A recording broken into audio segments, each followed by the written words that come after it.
Okay, go ahead. All right. Good afternoon. Today is May 5th, 2018. Joined by Takahashi from Yangon. Yangon. Kimoto-san, Uno-san from Tokyo. Today, I hope we will be able to finalize the session New Technology and the Future of Japan. A lot of time will be dedicated to discussion, I hope. Where are we in our discussion? We have been looking at well, basically we have been focusing on a video from Rifkin, and Rifkin explains the concept of a new technology platform. The new technology platform means that we are going to change the way that we're going to power, drive, and communicate. That those three preconditions will lead to a lot of new innovation, new change. We had the first industrial revolution that was powered by coal, that was driven by steam engines, and communication happened through the steam-powered printing press. Then that was mainly centered in England. Then the second industrial revolution that was powered by oil, with communication technology, telephone, and later television, radio, and driven by the combustion engine and powered. So that was the second industrial revolution. We are currently living in the second industrial era. That second industrial revolution is now coming to an end. What Rifkin is advocating is to say, okay, obviously we have a problem here. We have a lot. The system doesn't work. It leads to divisions, and we are too much dependent on finite natural resources. Oil is basically is coming to a limelight, because what's happening is that the oil puts a brake on our potential to create economic growth, because the resource is limited in supply. Whenever we want to grow our economy, we need to power more engines, and we need to when we produce more, we need more oil, and that leads to a price increase in oil, which puts a brake on our potential to grow the economy. Plus we are facing a very big challenge in terms of the environment. There are a lot of things happening. Climate change is happening in real time, and this will have huge repercussions. The problem with our economic models today is that we do not internalize external effects of production. So when we are looking at production, we're looking at, okay, if we want to grow the economy, we need to increase our output. How do we do that? By adding more labor, more capital into and more natural resources into the productive sector, and thereby grow the economy. But what we do not include is externalities. That means that if a company is heavily polluting, the costs of that are not being carried by the polluter. On the flip side, if a company like Facebook is creating a website, basically it's not doing more than that, it's creating a website, and but by leveraging the infrastructure that other people have invested in, by the internet, they can grow into a billion-dollar company. So those are externalities that we do not include in our economic models, and that has all kinds of positive and also negative effects. So what is that third industrial revolution? Basically, what needs to happen is we need to go from oil to renewable energy sources. Renewable energy sources like sun, wind, with basically industry resources that have zero marginal cost, close to zero marginal costs, because the sun shines, it's not finite. When it shines, and we don't need to deplete anything for that. It's basically It's basically a zero marginal cost natural resource. And we go into an era where we're going to move to electric-driven vehicles, self-driven vehicles, and the communication is IoT. So we're going to expand the capacities of the internet and into the physical world, and not only information that becomes freely available to everyone, like education, but also the physical world will be hooked into this internet, and we will be able to control a lot more. Now, what are the repercussions of this new technological platform for Japan? So we've been looking at that. We have been looking at blockchain technology, and today I would like to focus on these 5 questions. So the first question, and we already touched upon that last week, the question: are we behind? Is Japan behind when it comes to transforming itself to the third industrial revolution? Well, the second question is, okay, what are the consequences in terms of GDP? Third question, what are the consequences in terms of employment and income distribution? Then, okay, looking at the renewable energy in Japan. And finally, what are the impacts for society in Japan? Those are the key questions. Are we behind? We looked at this last week, and basically what we see is that in Japan, yes. Can share? Oh, it's not shared yet. Sorry about that. Oh, I think this will work, right? Let's see. Oh, when I hover over your face, a heart pops up. Have? Heart.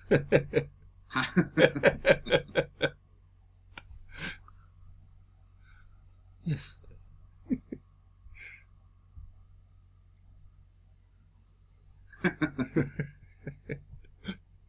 What does it mean? I don't know.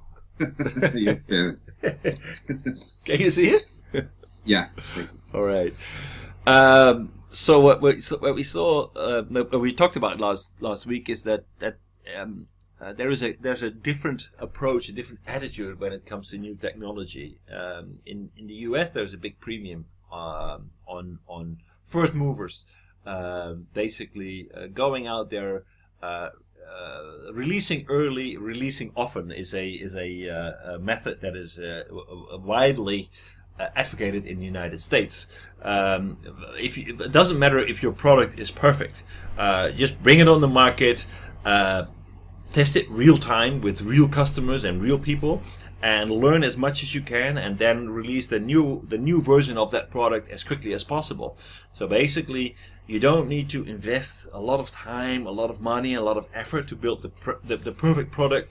You bring a new product that is good enough to bring to the market, and just bring it out there and let the product evolve together with the customer. Now, in that is the situation in the United States, and that can lead to negative side effects. For example, we looked at the Uber fatal accident. Was a thing that was waiting to happen. Of course, that would happen. I believe what happened is that a woman in Arizona, she crossed the street on a place where there was no zebra. Zebra is the how do you say it in English? Zebra. So a kind of hodo. So she crossed the street outside of that without any sign of crossing. Yes. And the car didn't respond quickly enough, and she was killed. Now we don't see a lot, like there's hardly any news from Japan. I remember we looked at a video from a driverless vehicle from Nissan maybe a year and a half ago. They were testing it, driving at very low speed, I remember, but testing it somewhere in Kanagawa in a very laboratory situation. But they were already testing it, what, 1.5, 2 years ago, and yet we don't see any vehicles on the street yet.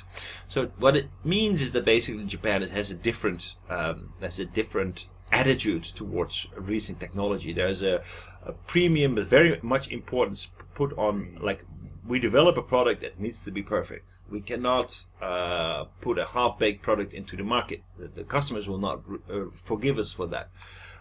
So instead of what they do in the United States, release early, release often, in Japan, we test it, we build it, we test it, and test it again, and test it again. And once we are sure that we're safe, it's okay.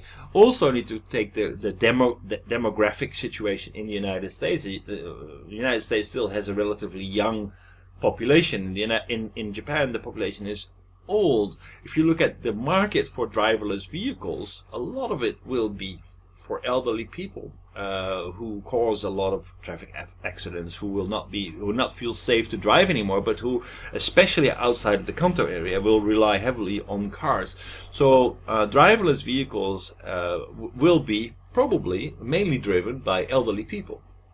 So it needs to be absolutely 100% safe. In the United States, the demography of the driverless vehicles are younger people who want to have cutting-edge technology, who are looking for comfort, who are commuting to work. It's a different kind of customer, and it's a different kind of attitude of the sector itself. But does it mean that Japan is necessarily behind of the US? No. I don't think that we can conclude that Japan is already in this market, but not in this market, but already has the technology. But they're just taking a different approach towards safety. Yeah, technologies. I believe Japan, just what you said, is very advanced, ahead of the rest of the world. The problem is society or government. Those are very conservative. To change the social rule. Right.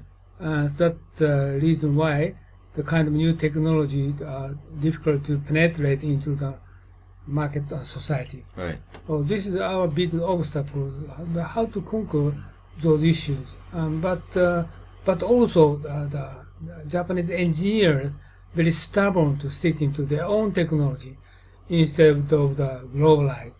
So this is second issue. They are not behind, but they have some couple of obstacles and not cooperative with world people. So this is not only technology, but also politics, everything else. But economy is the same.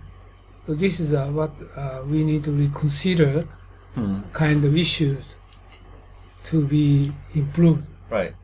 Because it feels like, to me as an outside observer, it feels like that it's like water. It always flows to the lowest point, like the lowest point of resistance. And a lot of IT projects in Japan are based in Japan. And if there is any foreign involvement, it's mainly in the form of outsourcing, not in the form of true collaboration between companies who all contribute a major part to a system. So it's kind of a closed system. The whole IT world, the whole IT development world, with only outsourcing and not really working on a higher level with foreign partners, which makes the marketing of the products, of the IT products, a big challenge, because I remember, for example, the Netherlands that bought new fighter jets. What did they buy? They bought the what's it called? The well, anyway, it will pop up in a minute. But the point was, why did they buy it? Because it was the best technology. It was the best out there. Joint Strike Fighter. No, it was because actually it was an opportunity for Dutch industry to contribute a major part to the development of that strike fighter. So maybe what is this? It's a fighter jet, for military purposes. Oh, Dutch making it? Yes. Oh, Well, really? no. So only a few parts. Like, okay. So Okay. it was made in France, in the US, Okay. so it's a very One of many. high level development project, collaboration. between different nations, between different companies from different nations to build this fighter jet. But it was like, instead of spending money, also you would stimulate your own industry. So that is a huge driver to actually buy these things. And I think it's a really lost opportunity for the Japanese IT and maybe other sectors as well, that they are not capable, seem to be incapable of joining hands on a higher level with foreign partners to actually make the marketing of their products worldwide much easier. Yeah, one example is Honda Jet. They are manufacturing located in the United States, and they are making a jet cooperated with American manufacturers. So they successing now. Right. But instead, Sonoda's company, Mitsubishi Jet, they are located in Tokyo, in Nagasaki. Right. So they cannot make it. So this is the other reason why Japanese is isolating instead of advanced technology. This is the other concern, not only Mitsubishi, but also many of Japanese manufacturers sticking to their own technology.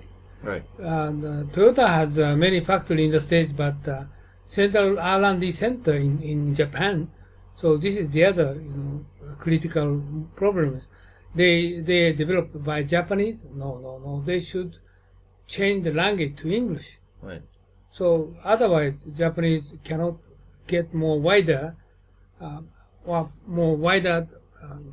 mindset or prospect or aspect of the sort of things. This is what we need to reconsider. And need to really start thinking win-win. So how can we, like, if we invite, for example, in the development of a new airplane, if they would invite Dutch businesses to actually co-develop, to contribute part of their technology to the product, so not instead of doing everything by themselves, then we would automatically become customer of those kind of airplanes.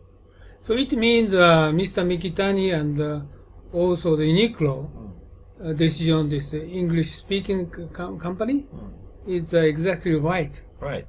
But the next step is then actually to really start to co-create and really collaborate with foreign partners. Exactly. Before, I just recommended Japanese car manufacturing maker, their R&D center shifting to Beijing, so immediately they're going to start speaking English. So, but they don't. And also, I consider for the outsourcing, Japanese headquarter outsourcing to China, but they didn't, especially core business, okay? They didn't. So this is very my concern. Right. For Japanese future. You have a choice. Either you're going to open it up for foreign suppliers to work together and to create under your brand, or you will need to follow other brands and become a contributor to a foreign brand. Japan still has their own brands. Toyota, Honda, Mitsubishi, they're all big brands and they all have something. I think there is a lot to be improved about how you brand your company globally, but still, those are name brands. Now, if we're going to wait too long to actually invite foreign parties to collaborate, to co-create. Why is kind of Japanese companies' problem sort of issues? I think because it's easier to work with Japanese vendors because you don't need to speak English.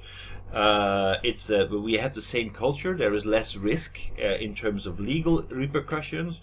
There is a consensus way of thinking that will make it much easier to work with Japanese contributors only. But on the other hand, there's a very big problem. Like, what happens after your technology is ready? How are you going to market it worldwide? You only have the product. You don't have any buy-in from any foreign partners, from other countries, from other businesses. So it's going to be very difficult to make your technology, to keep it leading. Because let's face it, we are not making something that is superior at a lower cost compared to other countries anymore. I mean, that was the history when Japan could make vehicles at a lower price, higher reliability, with super quality. That's basically made in Japan was a brand by itself. It was good and it was reasonably priced, but that's not the case anymore. So you really need to already think about how you're going to sell it even before you make it. That's right. Actually, I'm doing work with Chinese company, and they always they okay. I'm middleman. Always they are talking to me. They cannot trust Japanese people. It means trust means in some kind of condition and something on the way to go, they're going to change their mind. Okay, so this is not only language, but this is, I think, sort of culture and cultural differences, gaps they have. So this is my big concern in the future. But so when we compare Chinese business culture with Japanese business culture. Oh, okay, I'm talking about just it's okay. Dutch trust.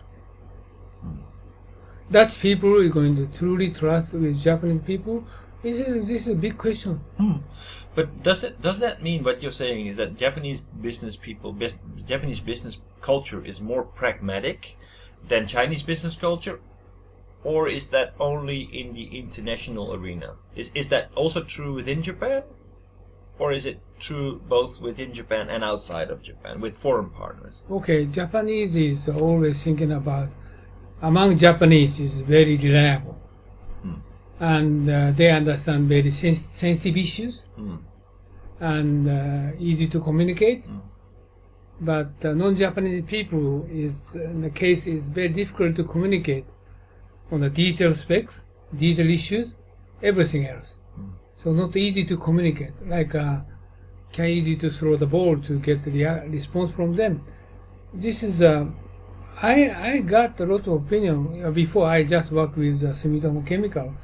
And overseas people told me they have very difficult to exchange information for financial detail. They can't communicate with headquarter people in detail. Okay, it takes time. Still, they're frustrating. Oh, the same thing. Uniqlo, my former friend, he's working in Uniqlo. He told them overseas people coming to Japan, Tokyo, they're going to have a meeting, but they are irritating. Frustrating because they cannot through communication with those people. It means very difficult building up trust. And if maybe majority of the problem is language. A native language speaker is we should memorize 12,000 words, but Japanese just only knows 3,000 words. It's 3,000 words. Many Japanese say, okay, we don't need to study 12,000 words. We can communicate with American, European people. No, it's impossible, right? If you cannot lead economists, you cannot communicate with European people. If you cannot lead New York Times, you cannot communicate with American people. This is a fundamentally. When you say communicate, you mean build trust? Trust. Because we can communicate, right? With 3,000 words, you can communicate, but you can. So somebody came from Dutch and they were going to do in business and tried airplane company, whatever. He is going to do in Mitsubishi or Honda, but they have problems. They open our patent, our technology, but this is okay. Very difficult to trust or rely on those people on the current meeting and the communication. And some other people said, my Chinese people, okay, he is the head of the biosecurity company in China. He told me, what's the problem with communication with Japanese China? He told me, Japanese is pushing too much. Okay, give me this one, give me this portion, give me this side, this portion. He pushing hard, but finally they can settle down in the 50-50, but they are pushing too hard. So Chinese people, they don't want to do this. Okay, from the start, just we are going to be fair, 50-50, share profit, shares everything, and then we're going to negotiate. What this share mean? But Japanese people, from the start, from the onset, they're going to pushing too much. Right. So they are irritating what hell he's going to talk with me? And some cases, this is my product, my invented, so we're going to take 80% of profit. Oh my God! Just you're selling my product, so you just only 20% good enough. Many cases, Japanese companies thinking like that. So Chinese company hate it. So this is trust. Trust means even if you invent it, but you should give me 50% of profit. I'm going to sell it. But Japanese people, many cases, don't agree with it. So basically, I mean, here again, coming back to this point, Japan has already developed a product, already has the technology, everything is ready. Then they're going to sell it. At that point, there's still like, okay, we have everything protected and we're just going to push for margin, but there is no partnership there. There's no potential for partnership there. It's just, okay, so whenever you sell something, if you have success, or you can take some money off, but we are not partnering. I mean, we just allow you to get some money if you're successful. So ganbatte. That is not a true business partnership. So this is a big issue. So Japanese is like a component level of development instead of product. Is Japanese very much ahead compared with European company or American company. But kind of, just business style, business issues, including politics, policies, whatever. But this is a lot of, big gaps among the rest of the world. This is a problem. Korean people, Chinese people, they can doing better than Japanese. They are more open to society, more open to the foreigners, right? But Japanese are not. This is a problem, I believe. Yeah. Right? Yeah. So, are we behind? So we need to answer that question in on two levels. On a technical level, no. On an economic level, maybe yes. For example, Takashi knows very well. For example, Japanese try to bring the most advanced technology to implement project in Asia Pacific, but they actually don't want to do that. European people the same. We don't. Are you going to hydrogen engine? No, I don't want to implement hydrogen engine. Too advanced in Europe. We just only the EV is good enough to. But Japanese company try to sell it. Right. But they don't want to do that. That they don't want to making a joint venture with their company, right? Second class technology, in some cases, very good enough for them to implement instead of most advanced. Right, because also like what we told before, like basically, in the United States, in the Western world, we believe in release early, release often. So we're still in the early release stage of the electronic vehicle. This is being tested by the market to come up with the best technology, push that, and that is we are still in the electronic vehicle stage. Why would we basically go into this new stage? Because it's not only the vehicle, it's also the filling stations that are a big problem. You need to work with governments, you need to persuade them, you need to actually get all kinds of legal problems done, work with governments. You need to be very, very much ingrained into the market that you're going to sell, otherwise it's not going to be a success. Now, do we really have the power and the connections to actually move the American politics and the legislative bodies to start allowing for these filling stations and to arrange that? I don't think so. So that is technology, but you already, before you even start develop the technology, how are you going to sell that? That's very difficult. You mean in Japan? It outside of Japan. Oh, okay, outside Japan, but American people try to make a rule for electric vehicle. And they try to consider the same as for drone.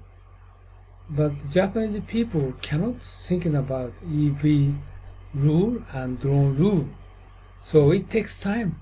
So drone, they basically outlawed it, no? I think they America? after, No. no, in Japan. So that After- after a drone landed on the Diet building, they completely stifled them. America is okay, China is okay. So why okay? The problem is issue is in the case of China and America, they got the accident. Okay, not try to do it again. Right? Japan is big problem. So And try not to do that. Never happen. Just stop it. Right. Japanese stop everything. Like okay, so that now we have the new Minpak law. It's coming up. It's the new Minpak law. So in this law, like in Naha, we had a beautiful house right in front of the ocean. Then we applied for a license. It was denied. Why? Because in 450 meters away from that house, there is a school. So if there is a school within 500 meters, it's rejected. What kind of people do they think live inside of a Minpak house? It's like they are not terrorists or something. But okay, so that's Japanese law. So it's like we have to be careful before everything else. Why they are thinking about kind of culture do they have? Why? Mamoru. I don't think that they don't have any hope to win anymore. They want to hold on to what they have. One example, always I'm skeptical that the Japanese government treatment is from Shinjuku to Kishijoji, and several kilometers from Shinjuku to Kishijoji. No tall building. No tall building. You cannot make a tall building from Shinjuku to Kishijoji. It's ridiculous. If they're going to allow them to make tall building, real estate cost will be down to half. Okay? All small houses, first floor, second floor, third floor, not more than that. Stupid. But it's beautiful. I mean, we have the same laws in the Netherlands. No, Netherlands, you just make a law, like over 60th floor should be residence. Right.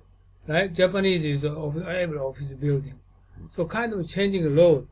The real estate cost is drastically down and spread all over Japan. We can much more get prosperity. Yeah, but there is something to be said for maintaining your landscape and maintaining nature, because we already have so many buildings. We are in a society where population is shrinking. Japan? Yeah. We're in a shrinking society. There's not that much nature. No, I'm talking about real estate cost. Right. It's too expensive compared with the States. Oh, Hong Kong is the exception, but Japan is, I think, real estate cost should be half. No, we don't need to pay the kind of money for small house. Right? Yeah, well, I don't know. I don't know whether Japan should build more buildings. So Japanese people, it means narrow mind, like everything for drone. If we're going to allow the drone, we are more transportation. Well, I think in general, people in Japan tend to be very risk averse. Yeah, why? Because maybe we reached. I mean, the period from just after the war is still very vivid in everybody's minds, and now look at us. We are so rich, we are so wealthy, and so stable. America is the same. Yeah, but America has a they still have a well, let's put it this way. In Japan, like the bottom of Japan is much higher than the bottom of the States. That's right. So there is much more cohesion. There is a very comfortable vertical distance. Society is homogeneous. We all have money. So if we are really going to challenge it, then this will grow, and this will go up, and this will go down.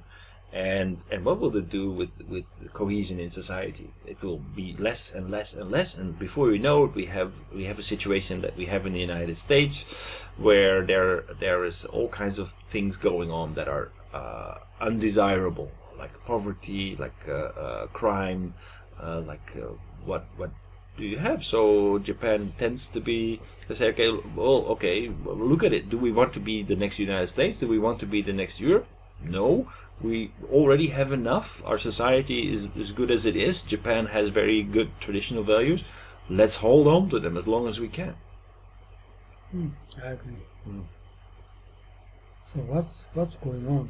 So I think the point is that, okay, what time is it? What time is it? That's the key question when it comes to the future of Japan. Looking at demographics, looking at everything else. What time is it? Is it 2 minutes to midnight, or is it only 9 o'clock in the evening?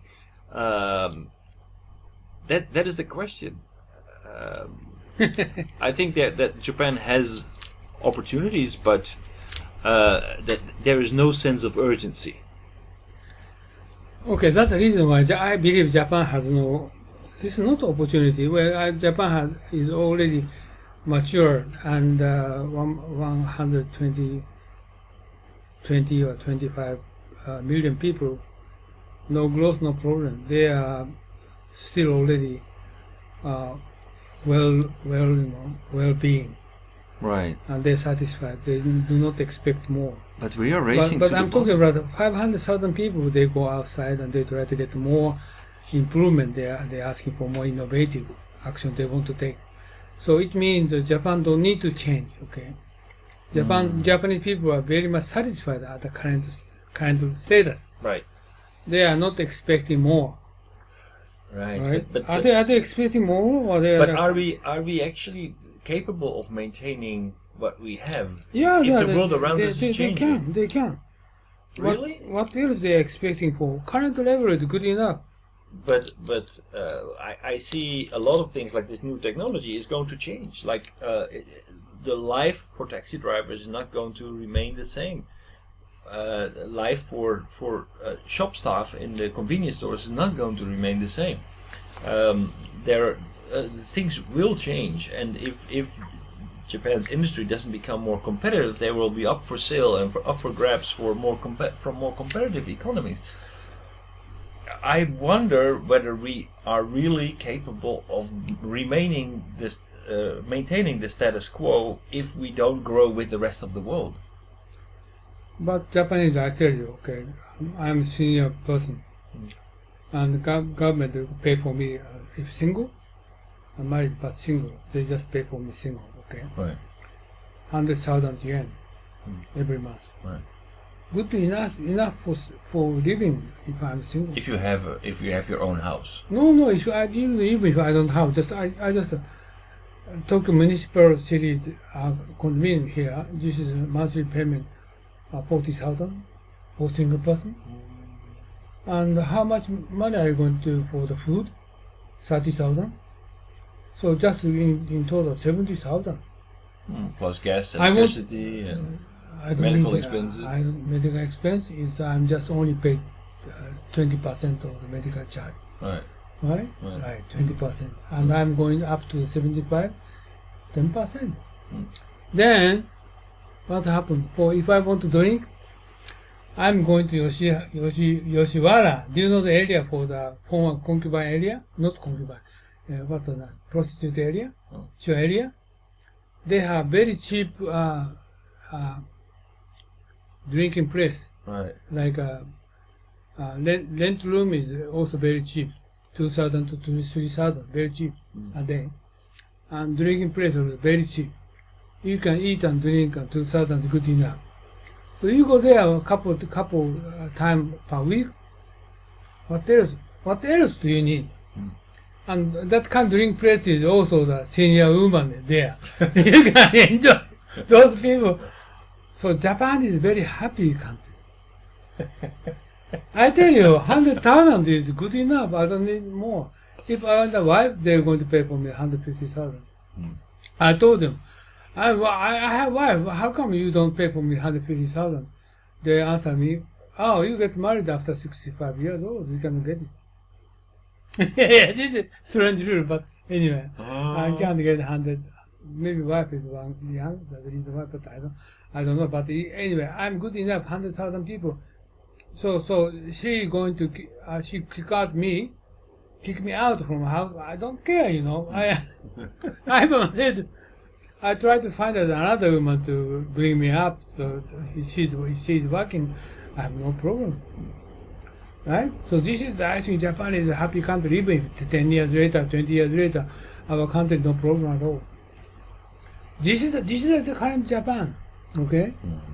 So around the world, that kind of country exists in the world. But everybody gets 100,000 yen? Oh, yeah. Everybody If you worked for 20, 30 years in the company. So it means... which is true for most people. You are self-owner, is no, they can, I don't know, maybe they can get money. But if you employ, no problem. But I think self-employed, I think maybe they can get money, but I don't know. Maybe they can get money. Government will pay. Well, I need to pay pension anyway, so they'll pay something. So I need to pay pension. Just the only difference I believe is that I need to pay it myself. It's not paid by the. So like a big company employed person, they got additionally company pay until die more. So some people, my friend of mine, he was senior vice president of Mitsubishi trading company. So in total he can get 500,000 Japanese yen. 5 times more than me. So he's fairly good life. Right. Good life. Right. I think there are a lot. Most elderly people in Japan have a pretty good life. So it means okay, But that then generation, that will die, and then the government will take 50% of their wealth, and the next generation will be not as good off as the current generation. Oh, okay. You just need to consider for exactly IT innovation. The world is changing. Right, but so what is going to happen with the next generation when they cannot have like a big inheritance and basically when the government needs to pay for more people on unemployment? Because are we going to be able to re-employ taxi drivers? Are we going to be able to re-employ the people who work in the taxi drivers in future? They don't need to work. The government will pay for you. Reason is I tell you, okay? Technology advance means we have tremendous amount of mineral reserve in our Japanese territory, Pacific Ocean. Mineral reserve, precious mines. But current technology, we can dig it out. Okay, 1,000 meters deep. But it's 10 years later. We can dig it in the 1,000 meters deep for precious mineral, like for electric vehicles, battery or some kind of raw material. Japan has a lot of raw material under the water. So if they can dig it out, they can get a lot of money. Tremendous reserve, I don't know, 50% of the share of reserve in the world they have. Sort of things happening in the 10 years later, 20 years later. So world is not stable. So it's considered for kind of advanced technology, we're going to take care of the Japanese people, even if taxi drivers, the unemployment, never mind. Problem is, of course, we have. Okay, this is a senior member, no job. Like a man and woman stay in condominium, stay in the house, at home. What happened? Right? kill each other? No, not kill it. Divorce anyway. But not only divorce, and 10 years later, 30% of the household is going to be single, especially men single. This causes a lot of problem. Mental issues. Mental issues. Who's going to take care of it? Right? So a lot of strange people coming out, right? How are you going to handle it? So this is our issue. Like my case is a very rare case. Usually over 70 divorce, no woman can. And so this is single and worrying about. I always talking Kimoto, you should get married. You're single, it's too risky, you know, in the house. Get heart attack, who's going to help you? No. So sort of things is we need to consider for You need a smartwatch, Kimoto-san. Okay, not only heart attack, but problem is who's going to take care of your mental issues? I feel alone. Who's going to support it? Okay, robotics is human robotics will help you. That's not gonna. No. Human robotics help you. They really help you. Recently, do you know? You don't know that old people they just buy Sony dog. They're going to take care of you. They have very sensitive mind. They talk, also dog, cat, physical, actual dog and cat. Yeah, okay? exactly. It's going to help you anyway. But I think pets maybe.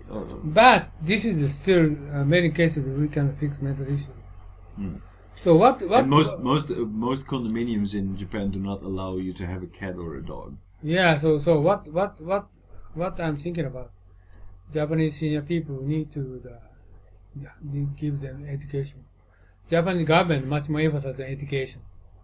Education is learning, gives them dream.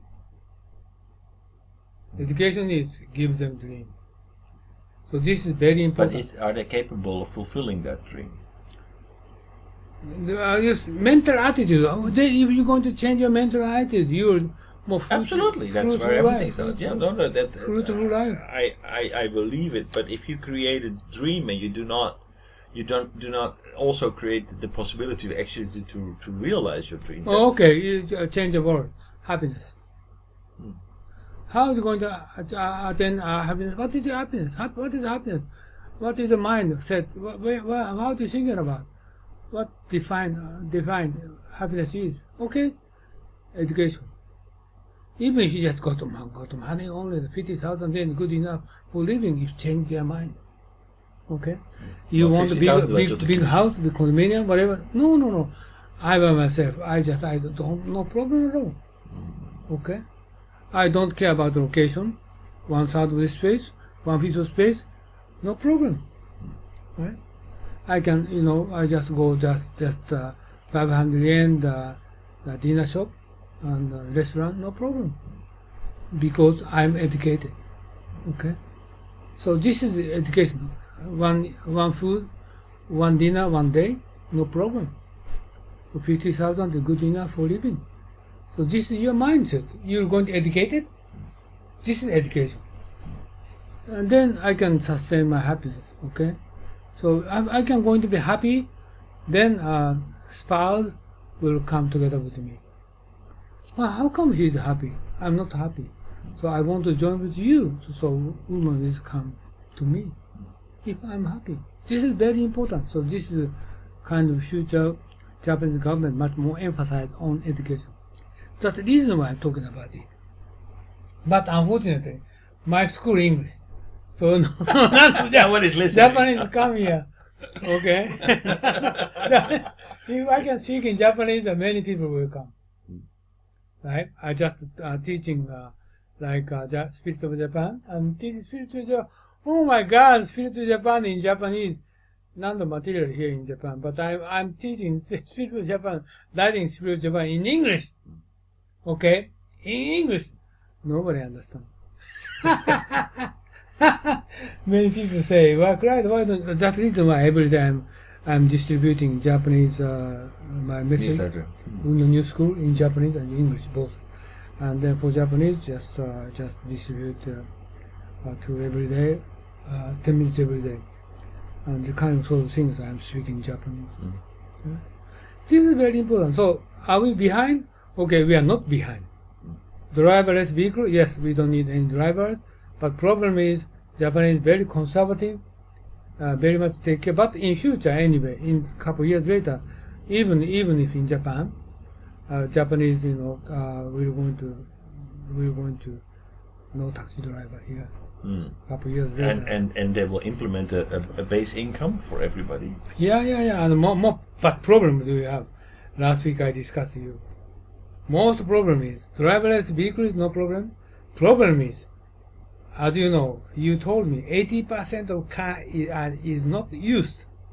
Right. Private car, right? So, if going to be the driverless vehicle or shared car, everybody don't own their own car. Right. It means car manufacturer reduce their making car 80%. It means they cannot sustain their business. Right.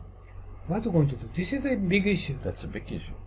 Industry is It's already happening. I will show you a video later. This is a big issue. Mm.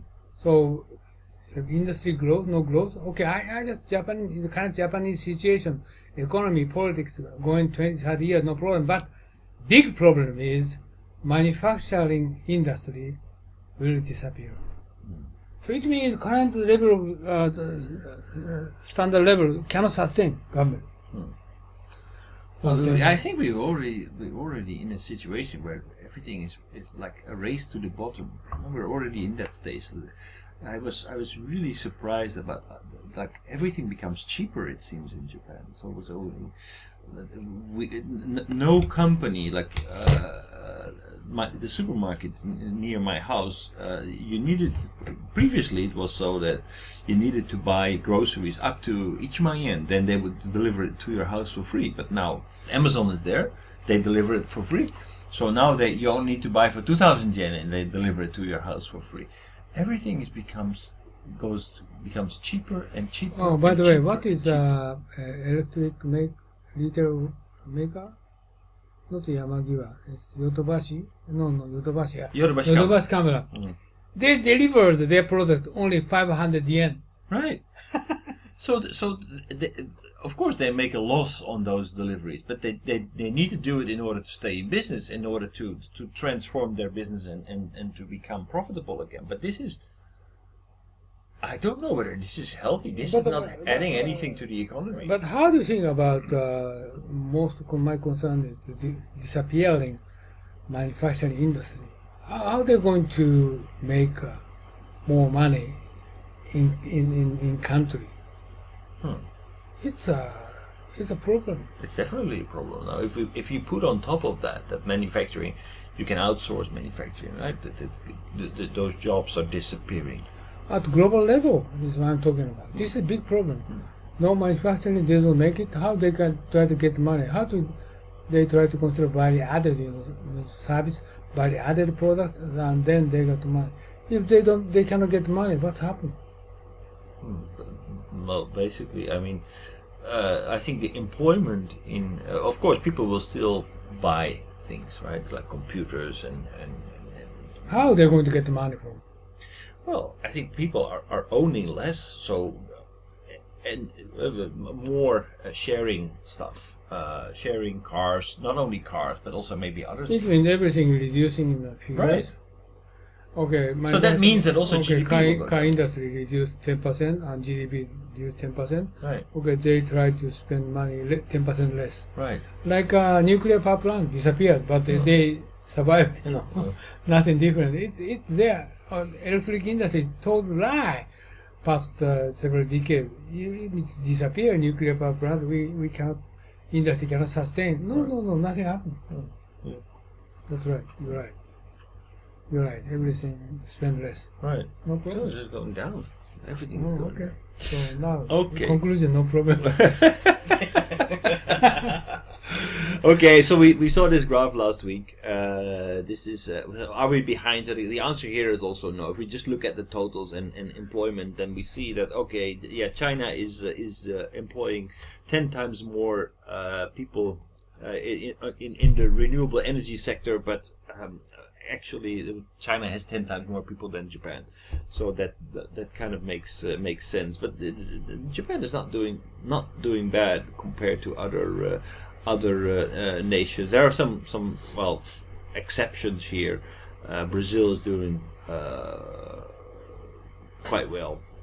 United States is basically less than 3 times, while the population of Japan of the United States is about 3 times that of Japan. So Japan is actually not doing so bad if you look at it from a little bit further distance. So again, that's the same. How come message. Japan they like which one is good? Water? No, Wind? solar. Or solar? Solar. The Solar is doing a lot, actually. solar manufacturing, you said? Yeah, solar energy. The people employed in the solar. Employment solar manufacturing. Yes. Right? I saw China Still, Japan is making Well, sure. China is doing more, 7 times, 6 times, 6 Yeah, times. but a big population. But yeah, so, indeed. So relatively speaking, Japan is still doing okay, go quite ahead, well. go ahead. So it seems like Japan is not as far behind as we are led to believe from the international media. However, there seems to be a more inward focus toward new technological developments than in, for example, Germany and the US. Meaning, okay, it's more between Japanese companies, not technology that is being launched with a lot of brouhaha on the global stage, but carefully, step by step, after careful testing. Japan will launch their technology. Well, we already discussed, I think, these questions. Why doesn't Japan try to brand and export their technology? What will it take to do that? You also already mentioned examples. And how well does Japan blend in with international projects? Yeah, I think that is an issue. I'm not confident that 500 people who will operate on the bigger stage will be able to drive the Japanese economy. So 500,000 people. I think the power in Japan, we have these people already, and I'm thinking about Takahashi-san, for example, who are working outside of Japan, who are trying to create projects, build up connections, but who become more or less isolated because everything is ultimately decided in Japan. If you wanna actually be successful with those 500,000 people who are going to be the movers and the shakers for Japan overseas, then the power balance needs to change from Japan, from the Japanese headquarters, and more delegated towards the local markets. Otherwise, I'm afraid that 500,000 will not be enough to actually catch up with the rest of the world.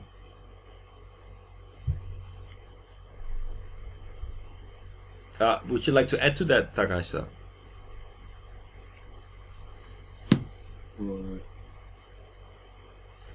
Sorry. So basically, regarding this question, my answer to that question is, okay, how well does Japan blend in with international projects?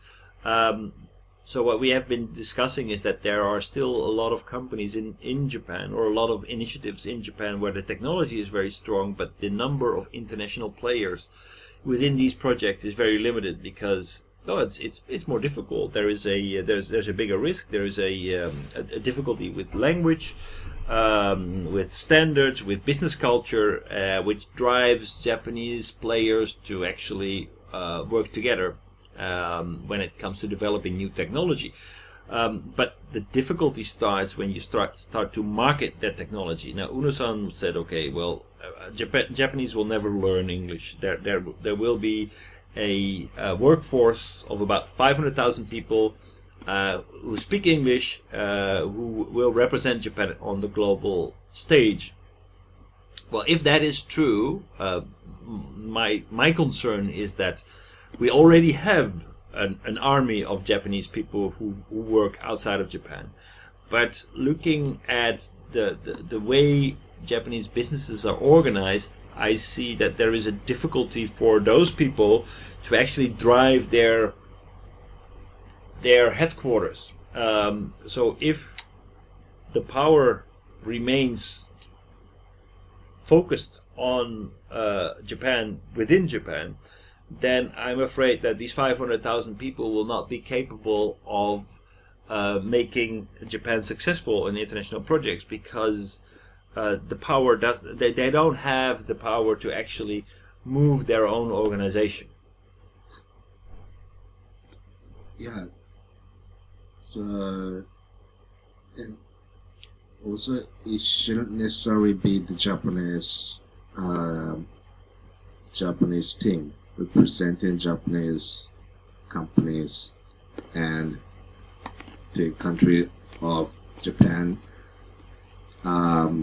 Might get more and more international. This means that work with the other countries, other company from other countries. Right. So Right. we will not look back at the headquarters in Tokyo, Japan. Right. Right. But how well are these companies being supported by Japan? By their headquarters, sorry, not by Japan, but how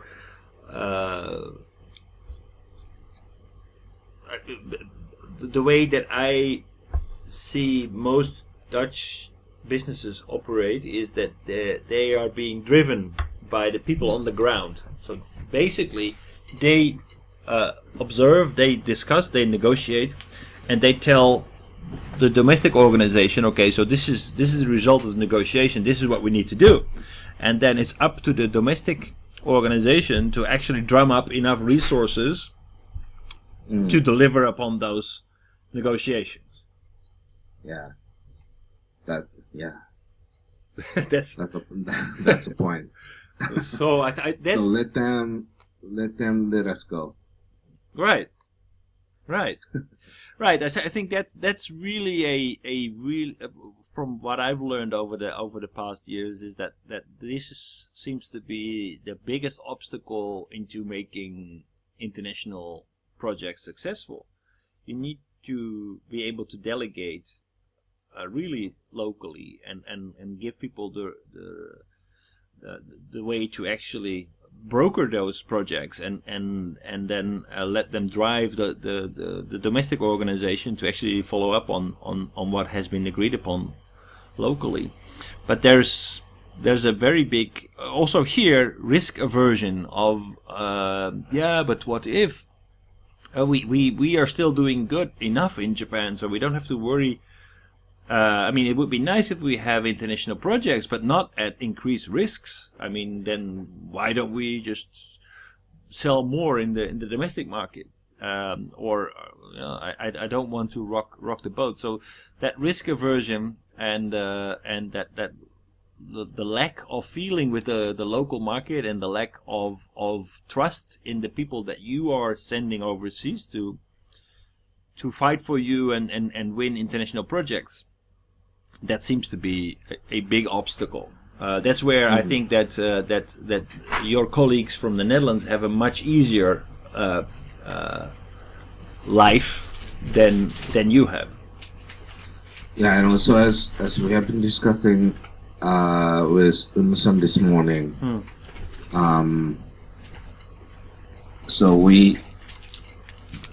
there is army, as just you mentioned, there is army outside on the ground, right? But there's no air support. Of course, the less connection between the army on the ground and headquarters. But also, what we have to think is there might be something that we should do. The army should do more. For example, in the meeting, the face to face with the good person, right person from the local government who is in charge of some project, then we might have to do more to get their intention than to get more mutual understanding. In doing so, it cannot be said that the people like us working as army on the ground, they should do more. Just coming late, after, for example, the tender is open, and that's too late. Then, and also, even if it might be too late, but there must be something that we can do to understand their intention and see if any chance will be remaining. Right.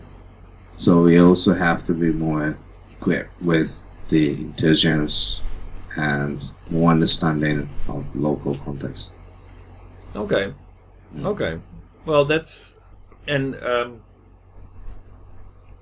what is the reason for people to be late? Is that an attitude on the ground, or is that because yeah, it comes from the perspective and the mindset of how we should be involved. And yeah, there must be something that should be prepared much ahead of the RFP and the tender announcement. So it depends on how wide and how long of the business and some target are we working for. So interesting, and this is speaking from my own experience. I don't know if this is the general rule, but having worked on JICA projects, I noticed that actually my business partner was very much involved already in the tender creation process. So before the tender was specified, but setting up the specifications, etc., for the project. But that was in relation to JICA funded projects. So basically, the money was being provided. JICA was giving out the money and was inviting potential suppliers to work together to create the tender documentation.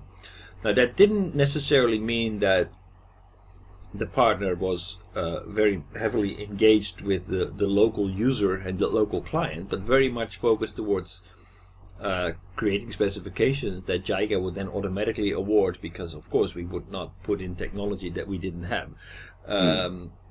So is that different when it comes to so if that is true within Japan, how come it's different when it's not a JICA funded or a Japan funded project but an international project?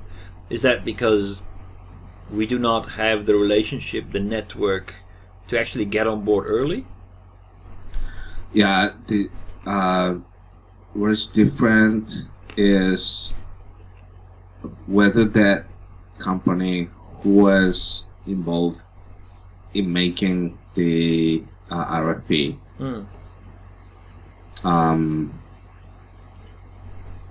so whether they could also make agreement and the done consensus building with the local authority based on the requirement from the local end user.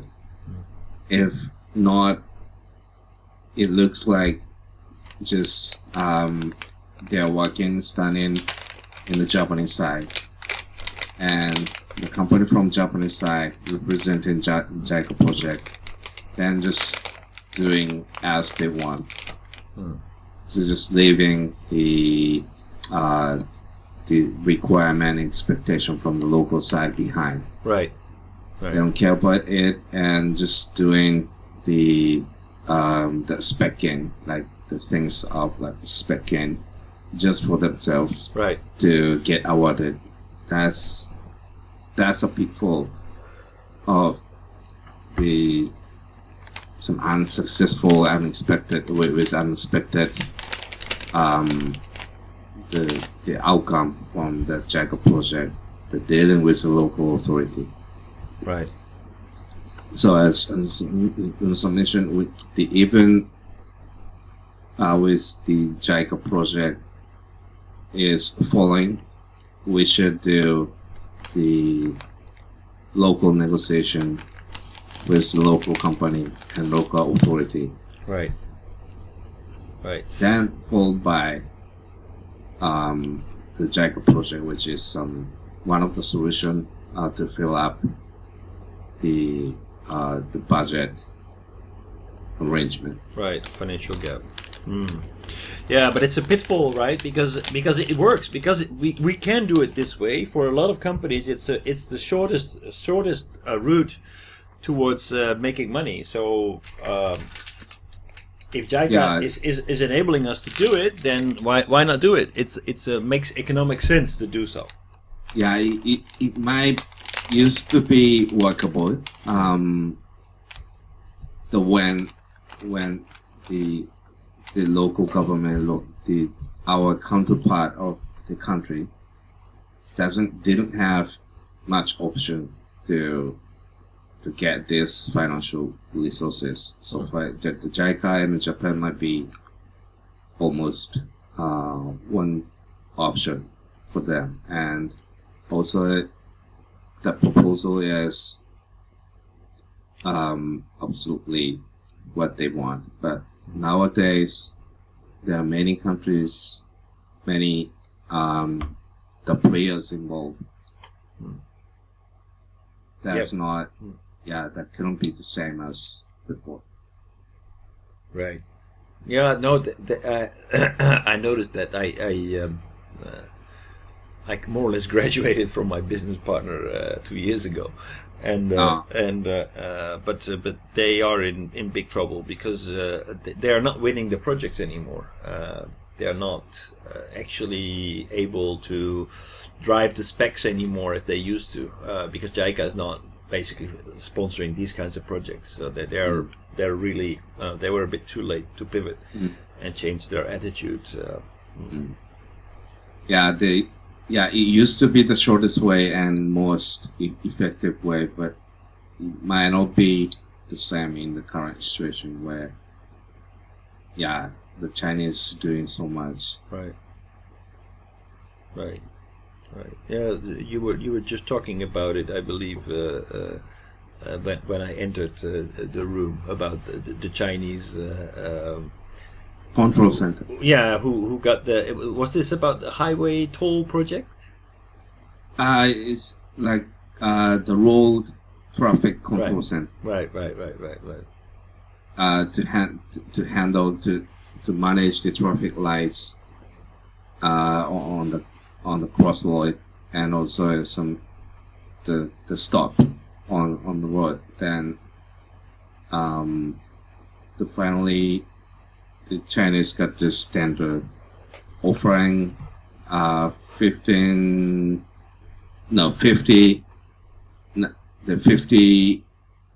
signals, more 50 signals than another proposal. Right. But get 100 devices of the signal with the proper specification of the control system. So this control system enable the traffic not to be so heavy. Right.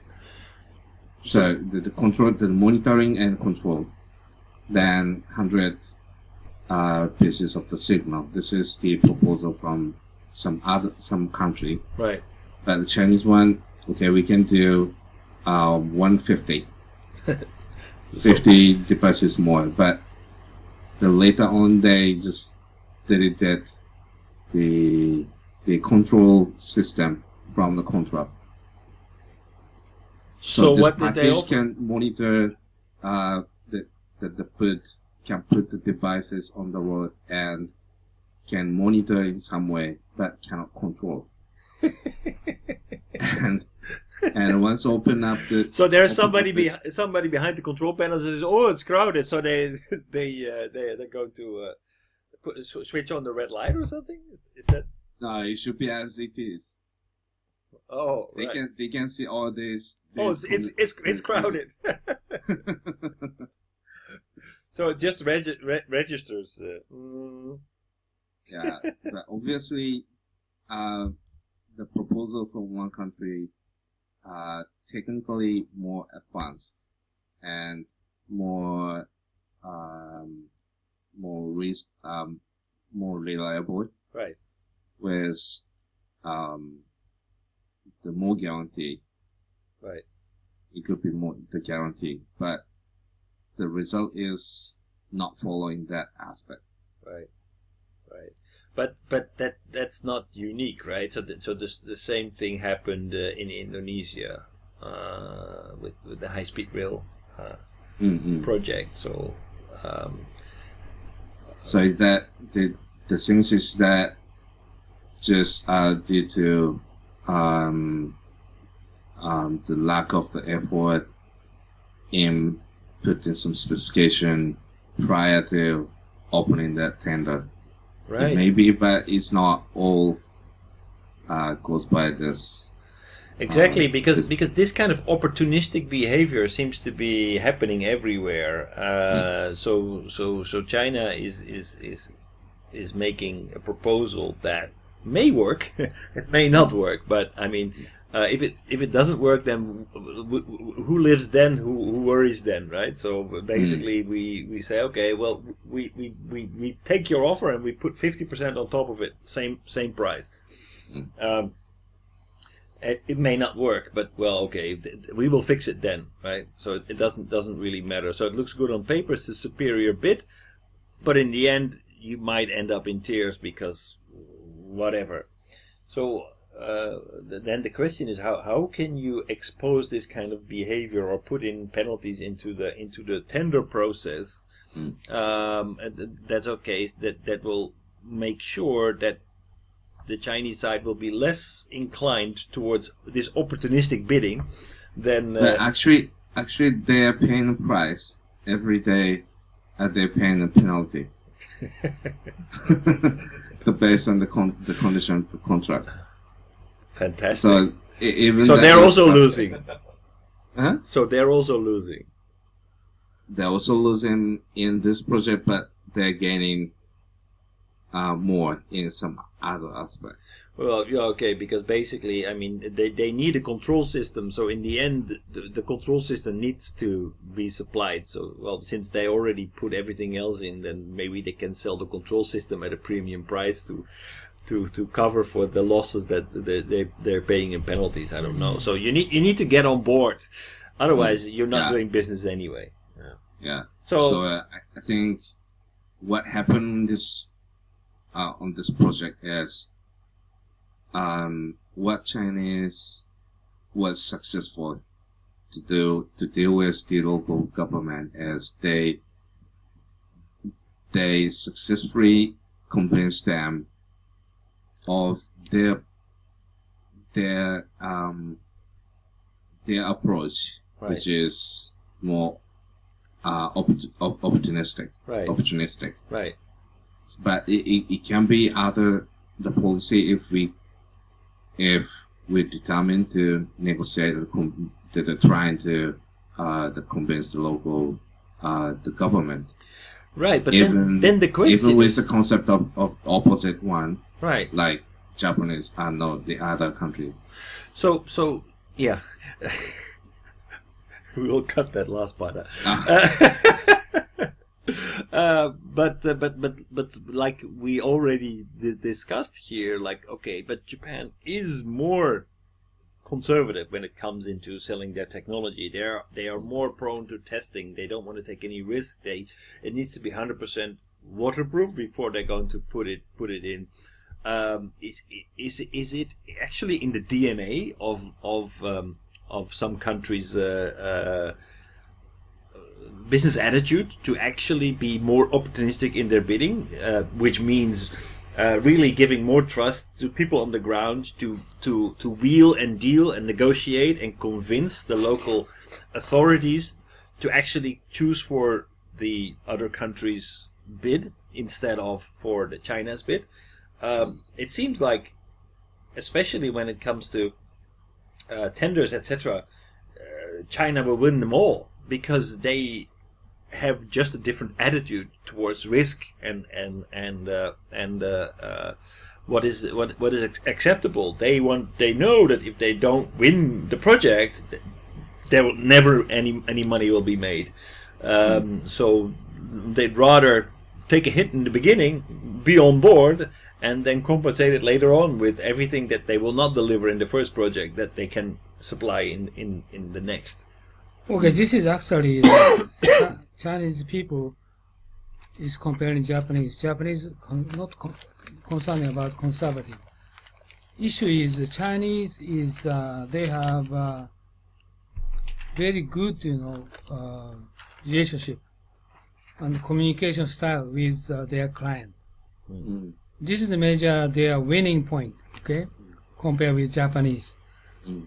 Japanese are worrying up too much, and they cannot make communication with local partners well.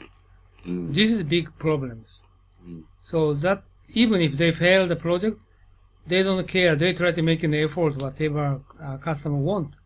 Mm. So this kind of attitude is different from us. Mm. So what is the background of their attitude is like Sun Tzu, like 36 stratagem, like Confucius. So this is very heavy cultural background do they have. That's the reason why they are very rich people in Asia Pacific, and in Indonesia 90% of market they own. The reason is they're sticking to it. Mm. So they never give up. Yeah, so this means the Chinese in other project could be successful even with the approach of selling high quality more than Japanese. Not So high this is quality. how- No, not high quality. So if they want, and if they will see this is the convincing the point in the local situation, then they might even be able to sell it with high quality more than the Japanese any other countries. So they can, I think they can even do it. They are more reliable. Mm. Okay, In the communication and yeah, relationship. their communication style is better than us. But how can you make how can you build a relationship if you cannot decide anything? That's the point. If I'm as a Westerner, if I'm a businessman, if I'm a businessman and I'm negotiating a project, I talk with person A, who is ready and willing to actually look at my business case and is willing to make concessions in order to fulfill my business needs. And I negotiate with person B, who says, okay, I've heard what you said, and I will come back to you in 3 weeks with our counter proposal. It's completely different. I don't put any trust in the person who is just an empty vessel, basically bringing the message back to Tokyo, and then communicating that back to me. So that person I cannot respect, even though maybe on a personal level I know what under which circumstances this person has to work. But the thing is that if we don't give those people on the ground the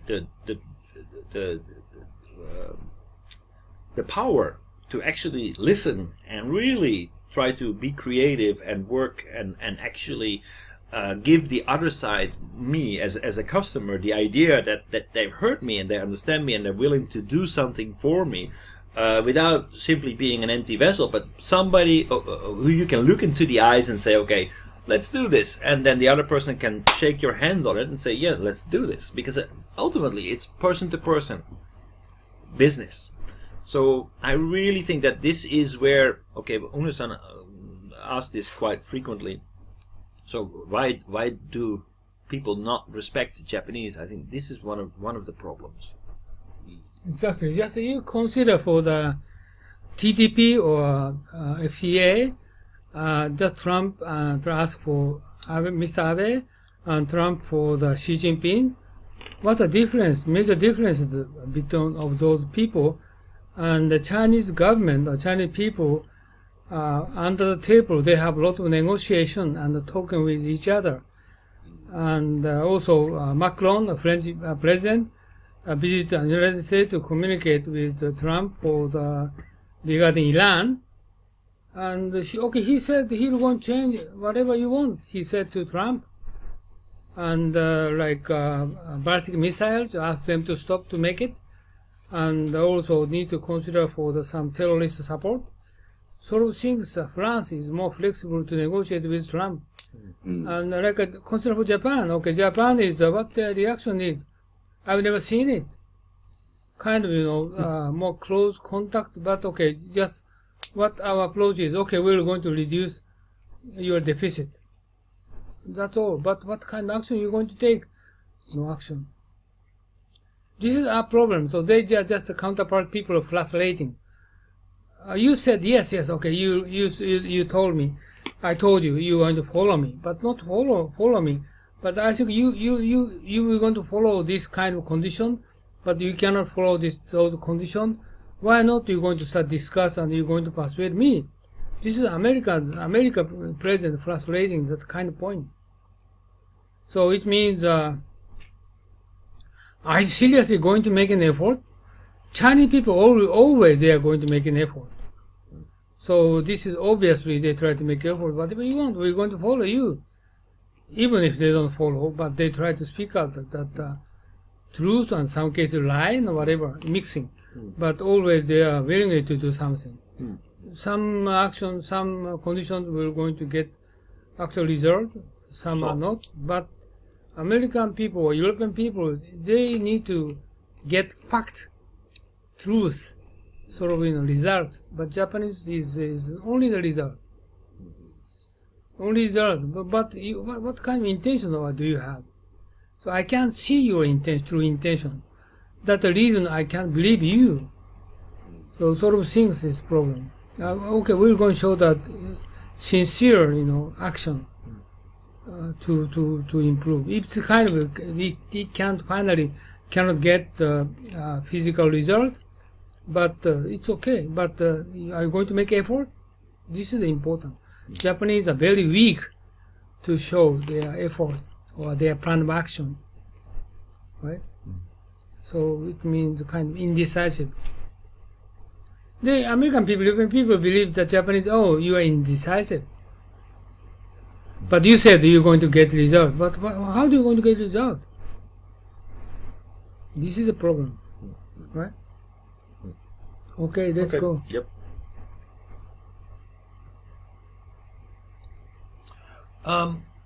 It's 3 o'clock. Does anybody want coffee? Go ahead, take coffee. Coffee? Coffee? No, I don't. No coffee? Would you like something else? Both of you got. Takai-san, 5 minutes. Onegaishimasu. Okay, just. Okay, I'll get coffee. Yeah, me too. Daijoubu, I will get it. Okay, moving on, part 2. Takai-san is not back yet. Sorry. Let's give him a chance to... He went to get coffee. Yes. Like us.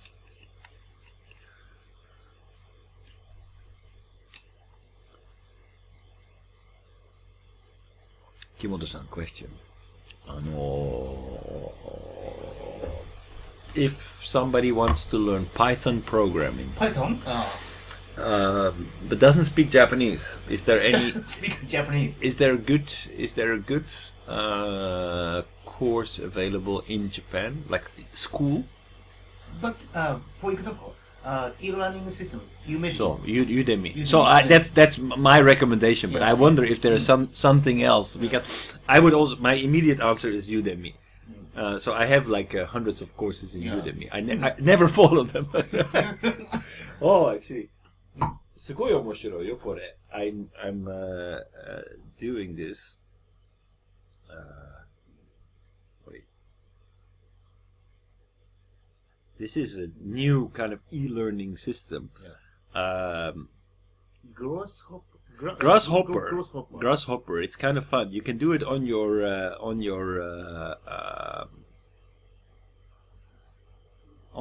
smartphone. You should install that application. So basically, it's an app. So you get all kind of like little puzzles. So you can do that while you're on the train to car, and you need to write your own code here. So you can write. Well, so you need to write your own code to solve the solution. Puzzle? Well, they call it a puzzle to keep it like more game oriented instead of like really benkyo. But it's very simple. Even they have this system where you need to write your own code and see whether it works. This application? Grasshopper, yes. Oh. It's fun. It's fun. It's fun. It's very simple, but yeah, it's for beginners. But I think this is just the beginning. Google's behind it. Cool. Playing game? It's not a game. Basically, you need to code. You learn how to code. Yeah, how to write software. How to write software? Right. But it's made very easy, so you can do everything from your smartphone. So you don't have to bring your computer or sit down, and you can do it anywhere. And it's all like 5 minutes, 10 minutes assignment. So you can very easily make progress. And you learn all the basic principles.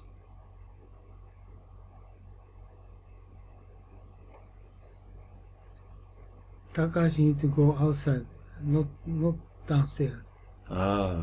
to buy coffee. This is not Ho Chi Minh. This is Myanmar. Myanmar. Maybe they need to fly in the coffee still. Myanmar. Yangon. I think it was in Yangon.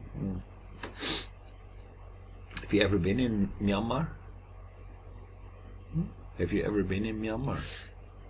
No, I've been. Me neither. Me neither. I'm thinking maybe to go to Southeast Asia for a holiday in September. Are you? I'm thinking about doing that, yeah. I've never been to Thailand, never been to Vietnam, never been to Myanmar, Bangladesh, never seen it. Nice place. I've never been to India even. Nice place. So I would like to go there. Vietnam's food is good, very good. But apparently in Thailand also the food is very good.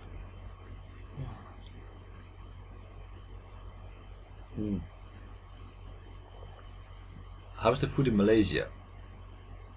Oh, Mama, He's eating he curry or some. every day. So I when I see your pictures, I think, mama, no, mama, no. Food is not really their specialty. I don't think Malay food is good.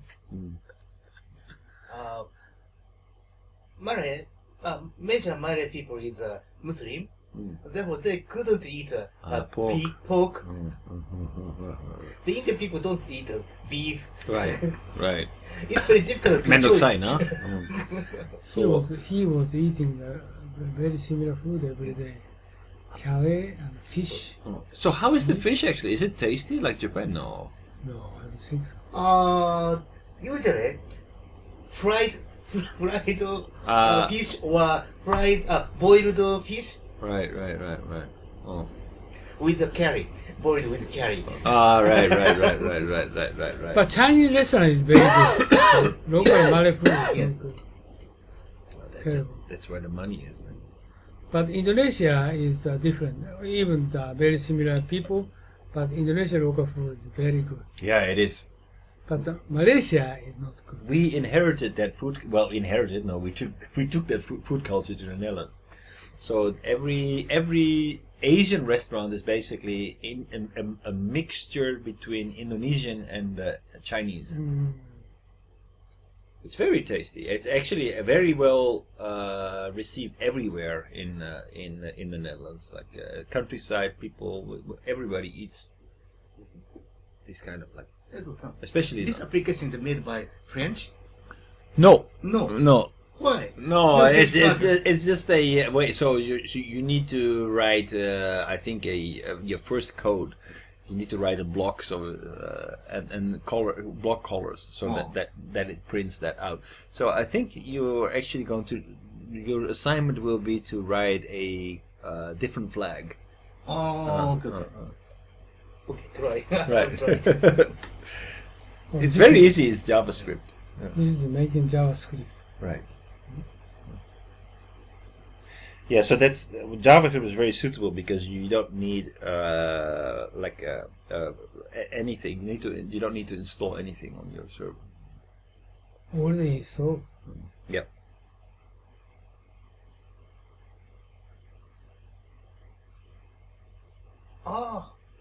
Okay, I got it.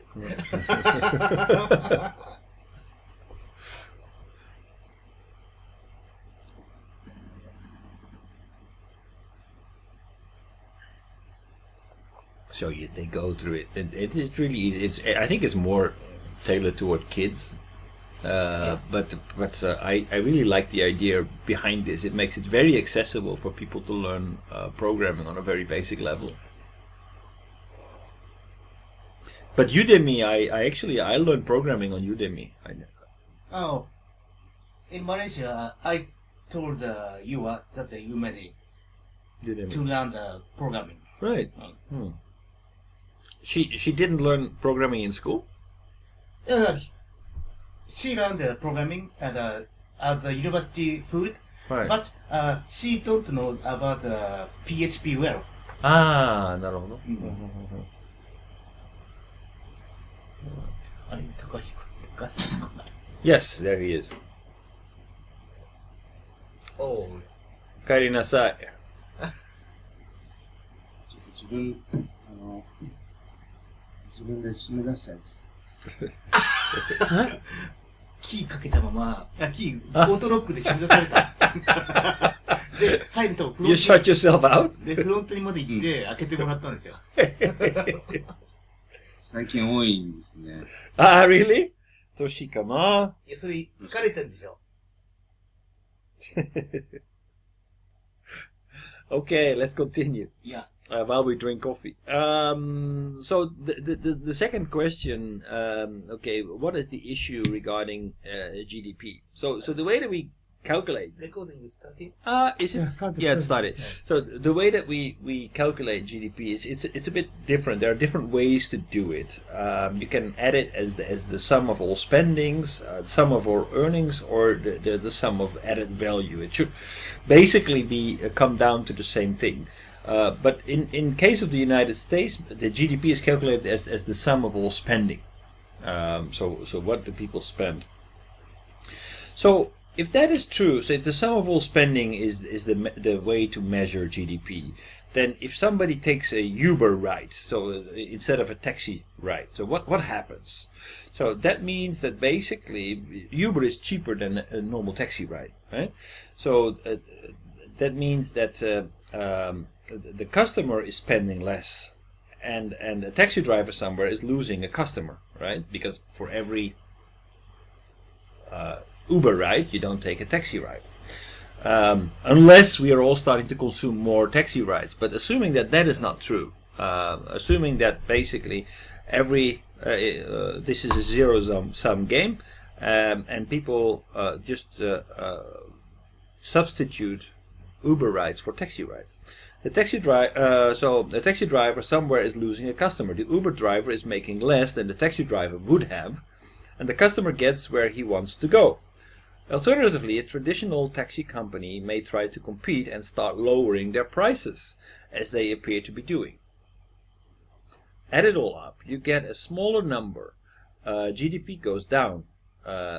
Estimated effects of Uber on negative GDP is 0.5 billion in the US in 2014. So these things like Uber, are they actually growing the GDP? No. Actually, they're lowering GDP. Unless people start to take more rides because it gets cheaper. So it's easier to take. That's not taken into consideration. But basically, they just put a pressure on the price, and other people need to follow. Taxi drivers need to follow. We were talking before about delivery. Supermarkets need to start to deliver for free. Otherwise, they will lose to Amazon. Everywhere we see pricing going down, and minna gambatteru kedo, but the GDP actually will go down. GDP is no longer so that is the thing, right? So the way that we see innovation at the moment, is it actually growing GDP? It's not. It's just substituting one business for another.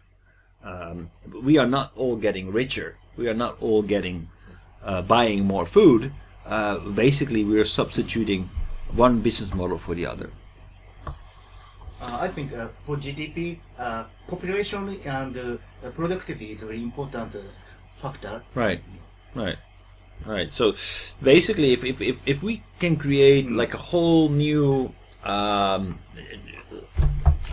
market, it's different. Like what happened with the internet bubble, or not the bubble. Basically, the internet technology created a whole new platform on which all kinds of businesses could grow up. Now, some of them were aimed at actually cutting out the middleman and basically driving down the prices. But it also created a lot of new business opportunities that really was contributing to the growth of the economy. But a lot of other things, innovations, do they actually contribute to GDP? Not really. So what's happened? So GDP is going down, as we see here. So GDP, what happened? So let's go to that. Let's take a step, because I want to show you also what happens in the case of the Uber and the taxi drivers, because I got some video that shows what happens. GDP no longer measure of the new value being created in our society. We don't have a measurement for the efficiency of the system itself. So that's already, we talked about this, right? So GDP doesn't capture everything. Basically Moore's law, for example, where you get to buy the same product at the same, you get to buy a product at the same price, but the quality of the product or the speed of the product is actually double every year. So that is not reflected in GDP, but it is an effect that we are not internalizing into the way that we measure our GDP. So this doesn't only apply to Uber; it also applies to Airbnb, eBay, Amazon. How about driverless cars? Are they going to add anything to our GDP? Automated stores, are they going to drive anything to our GDP? OCR, optimal character recognition. That's well, hardly an innovation, but the way that we are proving upon it, it will be capable of basically cutting out a lot of people who work in offices across the world, copying data from one document into a computer screen. That kind of work, that basic data entry, that can be replaced by OCR. But is that going to add to our GDP? It's not growing the pie. It's shrinking the pie. There are a few people who will be able to reap the benefits of this. The people who actually introduced the OCR technology, but there are a lot of people who lose their job as a result of that.